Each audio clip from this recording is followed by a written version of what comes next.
ইয়াবা ব্যবসার মূল যে হোতা তার স্ত্রী, যিনি এখানে থেকে ইয়াবা ব্যবসা নিয়ন্ত্রণ বা পরিচালনায় তাকে সাহায্য করে, তাকেও ধরতে পেরেছি। হেই গাইস, কি অবস্থা সবার? আশা করি সবাই আছেন ভালো। আজকের এই ভিডিওতে তুমি সবাইকে একটু জ্বালা, তো চলুন শুরু করা যাক। এটাই অনেক ভালা।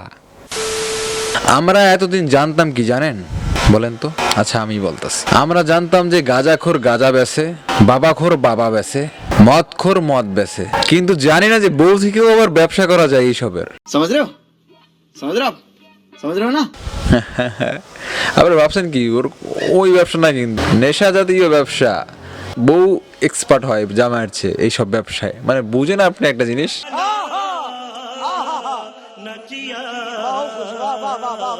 আমাদের বাংলাদেশ তো অনেক এগিয়ে গিয়েছে, কিন্তু আমরাই পিছিয়ে আছি।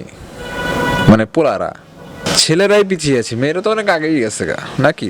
মানে ভাবতে পারতেছেন, মানে একজন মেয়ে সে একটা ইয়াবার ব্যবসা করছে, ইয়াবা ফ্যান্সিডেল যা বলেন আপনারা। একটি সুন্দর দেখে বোঝা পারবেন, এত সুন্দর একটি মেয়ে সে ইয়াবার ব্যবসা করছে, মানে অনেক এক্সপার্ট তাও আবার।